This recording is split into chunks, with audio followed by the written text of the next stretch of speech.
by the buses and semis, plunging like stones from a slingshot on Mars.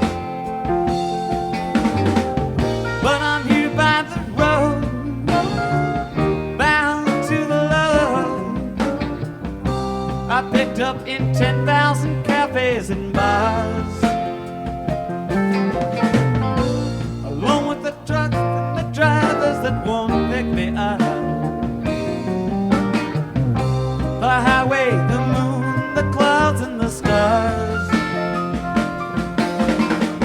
Black-throated wind keeps on blowing in with its words of life when nothing is new. Our colored American night, lost from the light. Well, I'm drowning in you.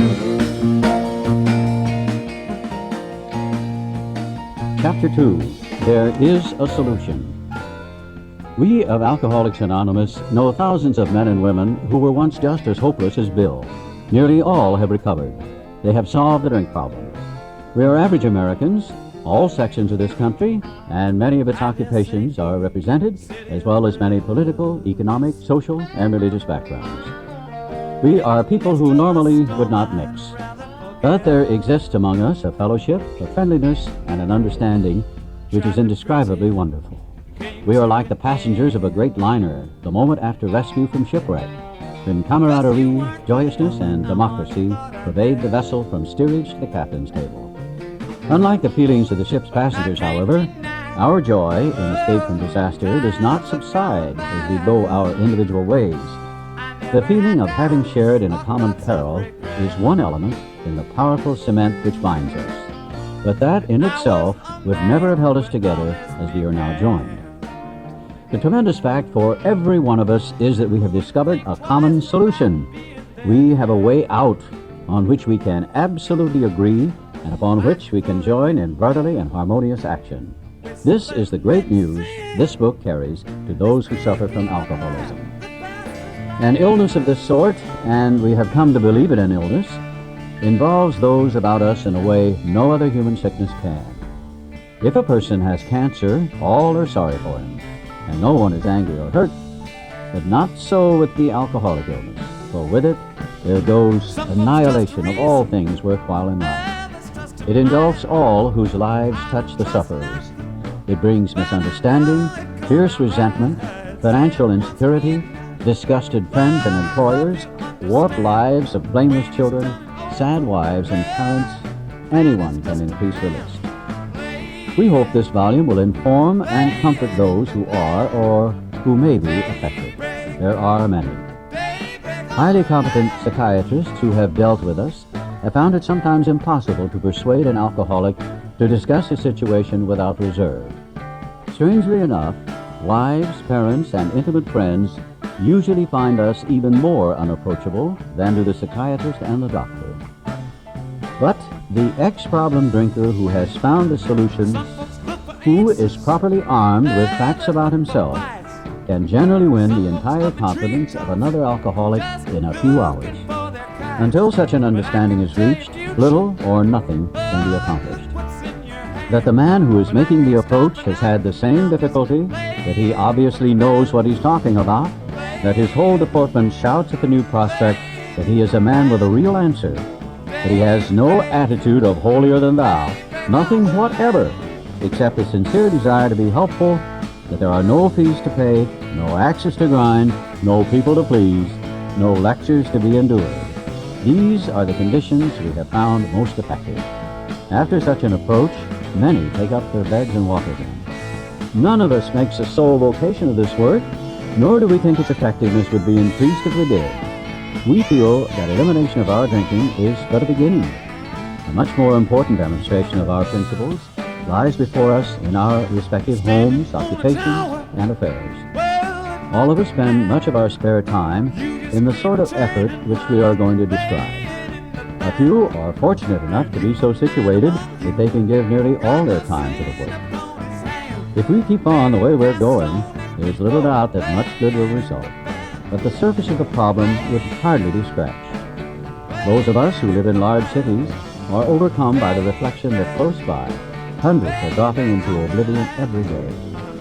Many could recover if they had the opportunity we have enjoyed. How then shall we present that which has been so freely given to us? We have concluded to publish an anonymous volume, setting forth the problem as we see it. We shall bring to the task our combined experience and knowledge. This should suggest a useful program for anyone concerned with a drinking problem.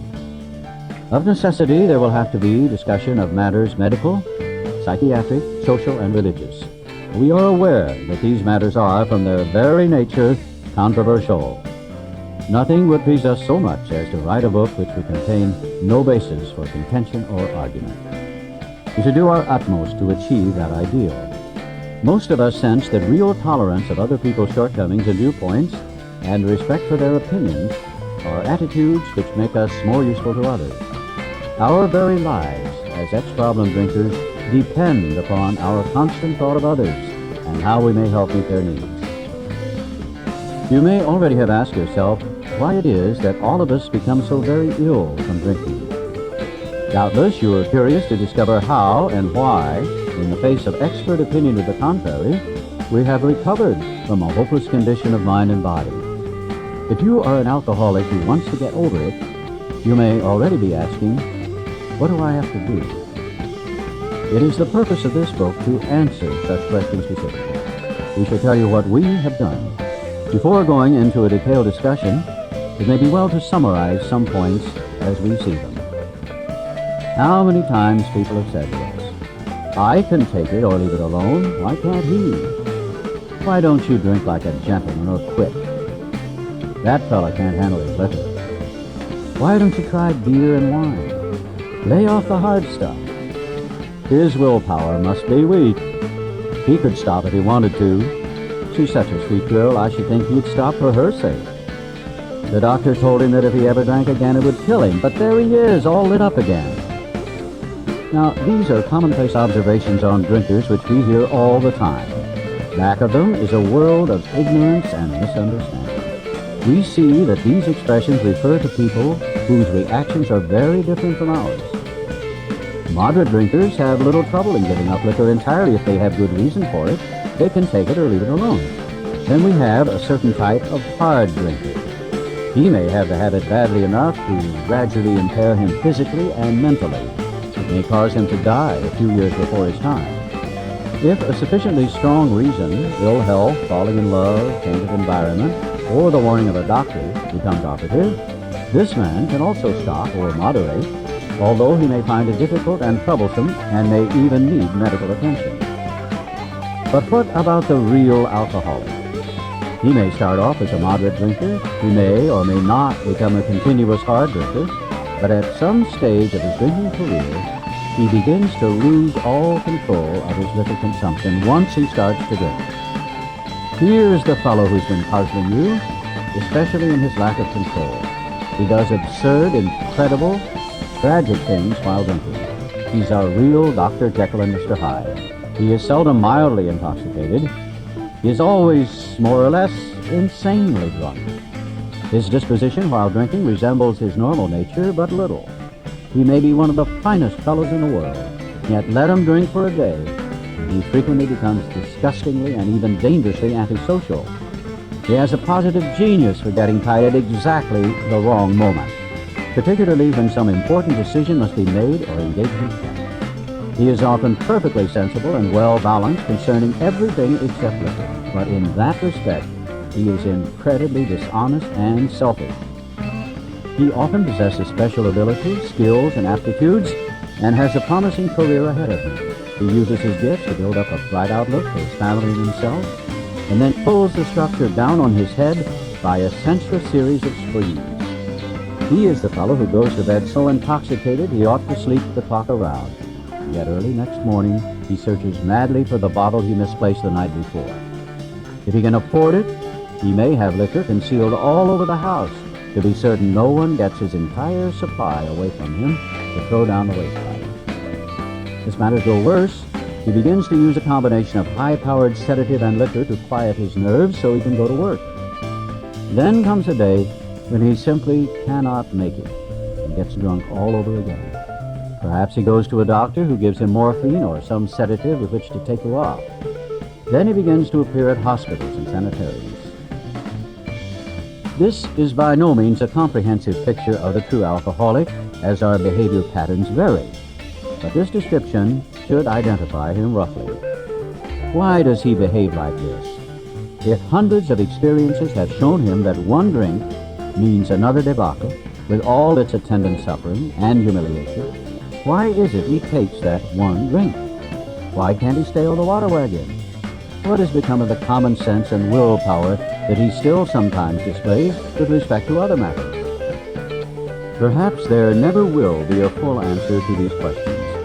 Opinions vary considerably as to why the alcoholic reacts differently from normal people. We are not sure why, once a certain point is reached, little can be done for him. We cannot answer the riddle. We know that while the alcoholic keeps away from things, as he may do for months or years, he reacts much like other men. We are equally positive that once he takes any alcohol whatever into his system, something happens, both in the bodily and mental sense, which makes it virtually impossible for him to stop. The experience of any alcoholic will abundantly confirm this. These observations would be academic and pointless if our friend never took the first drink, thereby setting the terrible cycle in motion. Therefore, the main problem of the alcoholic centers in his mind, rather than in his body. If you ask him why he started on that last bender, the chances are he will offer you any one of 100 alibis. Sometimes these excuses have a certain plausibility, but none of them really make sense in the light of the havoc an alcoholic's drinking bout creates. They sound like the philosophy of the man who, having a headache, beats himself on the head with a hammer so that he can't feel the ache. If you draw this fallacious reasoning to the attention of an alcoholic, he'll laugh it off or become irritated and refuse to talk. Once in a while, he may tell the truth. And the truth, strange to say, is usually that he has no more idea why he took that first drink than you have. Some drinkers have excuses with which they are satisfied part of the time, but in their hearts, they really do not know what they're doing. Once this malady has a real hold, they are a battle lot. There is the obsession that somehow, someday, they will beat the game. But they often suspect they are down for the count.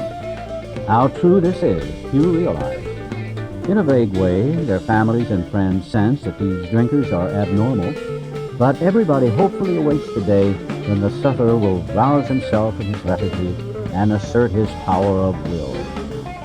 The tragic truth is that if the man be a real alcoholic, the happy day may not arrive. He has lost control. At a certain point in the drinking of every alcoholic, he passes into a state where the most powerful desire to stop drinking is of absolutely no avail. This tragic situation has already arrived in practically every case long before this is practiced. The fact is that most alcoholics, for reasons yet obscure, have lost the power of choice in drinking. Our so-called willpower becomes practically non-existent. We are unable at certain times to bring into our consciousness with sufficient force the memory of the suffering and humiliation of even a week or a month ago. We are without defense against the first drink. The almost certain consequences that follow taking even a glass of beer do not crowd into the mind to deter us. If these thoughts occur, they are hazy and readily supplanted with the old threadbare idea that this time we shall handle ourselves like other people. There is a complete failure of the kind of defense that keeps one from putting his hand on a hot stove.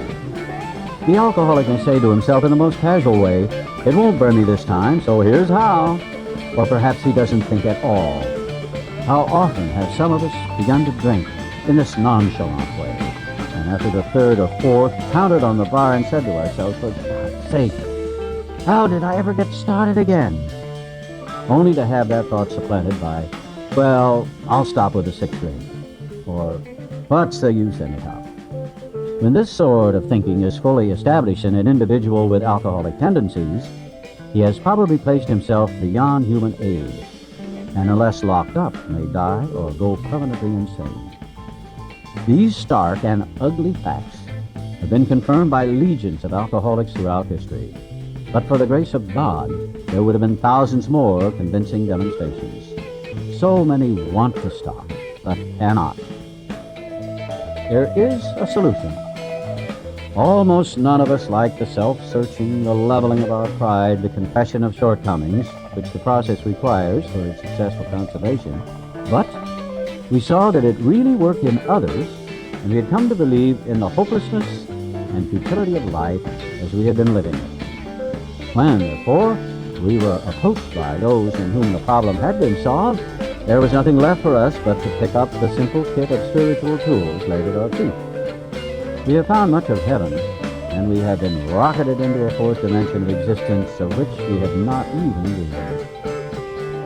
The great fact is just this, and nothing less, that we have had deep and effective spiritual experiences which have revolutionized our whole attitude toward life, toward our fellows, and toward God's universe. The central fact of our lives today is the absolute certainty that our Creator has entered into our hearts and lives in a way which is indeed miraculous. He has commenced to accomplish those things for us which we could never do by ourselves.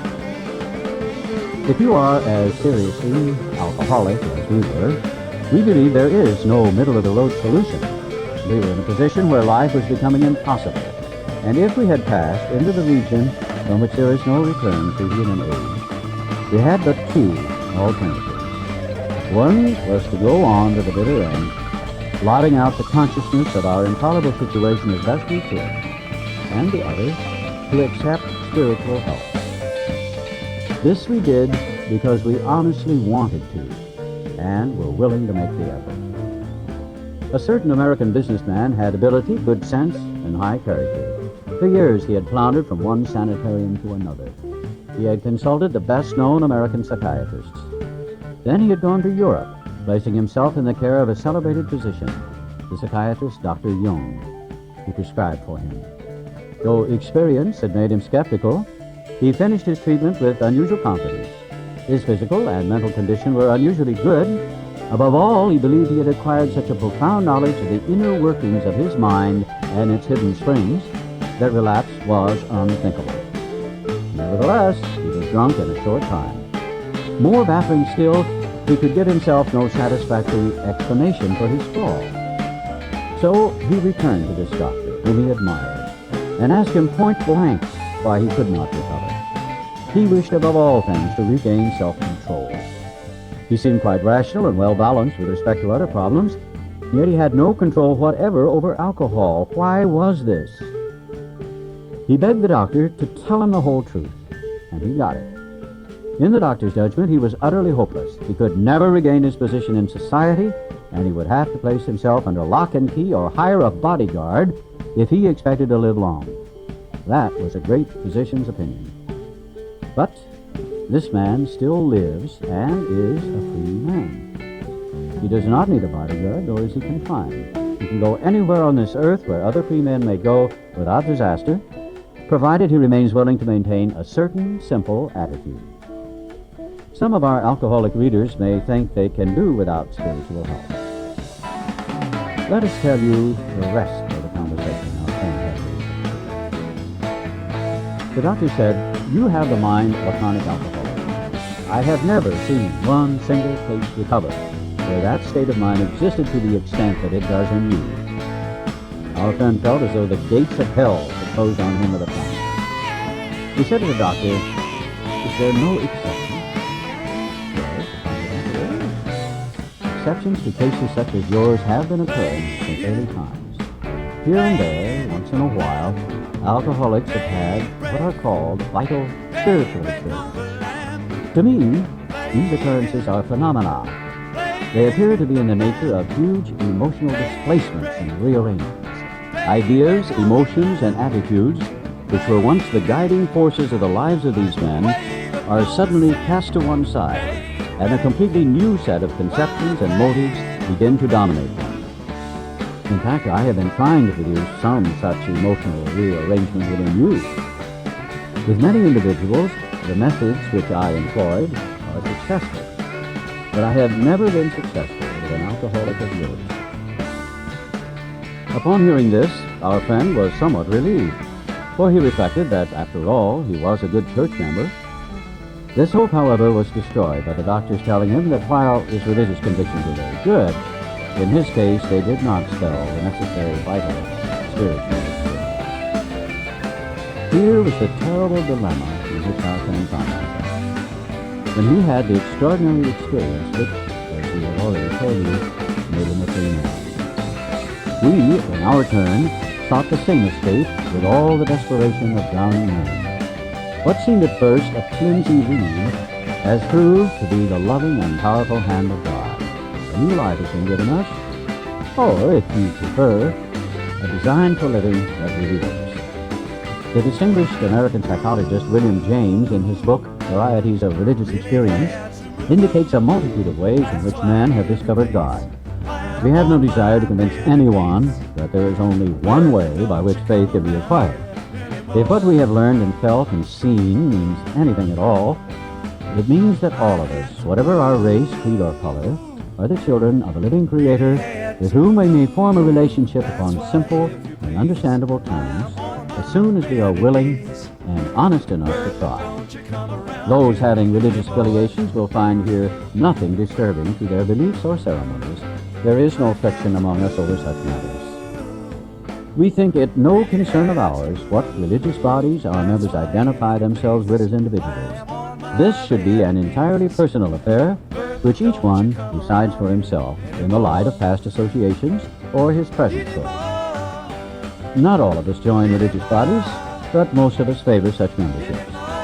In the following chapter, there appears an explanation of alcoholism as we understand it, then a chapter addressed to the agnostic. Many who once were in this class are now among our members. Surprisingly enough, we find such convictions no great obstacle to a spiritual experience. Further on, clear-cut directions are given showing how we recover. These are followed by 42 personal experiences. Each individual in the personal stories describes in his own language and from his own point of view the way he established his relationship with God. These give a fair cross-section of our membership and a clear-cut idea of what has actually happened in their lives. We hope no one will consider these self-revealing accounts in bad taste. Our hope is that many alcoholic men and women, desperately in need, will see these pages, and we believe that it is only by fully disclosing ourselves and our problems that they will be persuaded to say, yes, I'm one of them too. I'm established. Saturday night.